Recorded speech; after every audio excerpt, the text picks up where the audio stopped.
that the government has to put funding into? So we have 600 folks coming in, and I can tell you only about probably 40 of us right now are PanCan staff. So how do we do it? We have these 600 folks like Camille that come in and talk, and they say, guess what? This is an election year. I vote, and pancreatic cancer research funding is important to me, and they listen. I want to talk to everyone who's watching this segment with this next set of questions. First of all, let's talk about how you were diagnosed. I was 53 years old, and I was having shortness of breath and being really tired, and normally I was very active. So for me, I thought I had menopause, okay? And I finally was having a lot of pain. So the problem is there is no diagnosis for pancreatic cancer. You know, they think it's a stomach ache, back pain. You have all these symptoms that mimic other symptoms. So by the time that I found out, my whole liver was full of cancer. My entire liver was cancer. It was in my pancreas, my liver, and my lungs. And so by the time I was in really, really bad trouble. Really bad trouble. Are there certain risk factors? Is this genetic? Where does it come from? A little bit of everything, and that's what we're trying to find out. You know, as Camille mentioned, they mimic so many other things that it could be.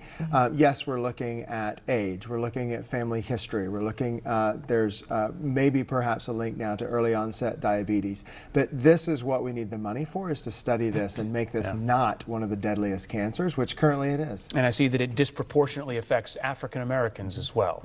The Jewish community as well can be affected. Yes, most Jewish people unfortunately even carry a BRCA gene for it. They should be tested, and it's adult onset diabetes. If you have that, it's very important to try to get your doctor. But the problem is there is no testing until they see it on a scan. There's really no way to find out. Well, we certainly wish you the best and hope that the lawmakers heed the information that you bring them tomorrow. Kevin Sims and Camille Moses, appreciate your time. Thanks so much for coming in to talk about this. Thank you for having us. Certainly, and we'll be wearing purple today and tomorrow to advocate for this. Now, we want you to take a second to go vote in our poll again. We want to know what you think about the immigration policy of separating families that cross the border illegally. Does it go too far? I need you to pull out your phone right now, open up the WUSA 9 app, and click vote. We'll be back in a minute. Ever since I revealed that as a teenager, I tried to commit suicide, people have been reaching out to me.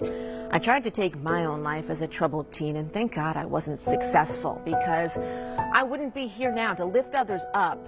After designer Kate Spade died and then Anthony Bourdain died, so many of us had so many questions. Suicide, it happens everywhere. 863 other people also took their own lives last week alone. The American Foundation for Suicide Prevention says on average there are 123 suicides every day. I thought it would be really important to put together a show, a half hour all about suicide prevention, because there's a lot of hope for a lot of people out there, and I want you all to know you're not alone.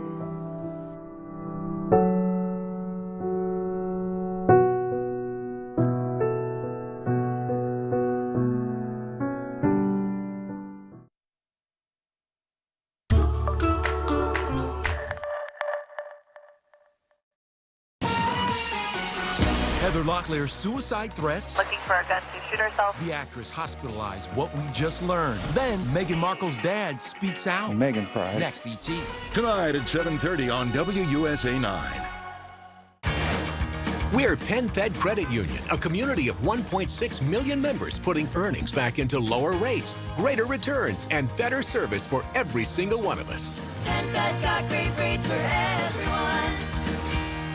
It's the final lap of the Sheehy 8000. The Mid-Atlantic's biggest sales event is approaching the July 5th finish line. It's your last chance to save on thousands of new vehicles and get more for your trade. 125% of KBB value. Plus, Sheehy's donating to the American Heart Association for every car sold. Stop by one of our 23 locations or Sheehy.com today. Hurry! The Sheehy 8000 ends July 5th. It's easy at Sheehy.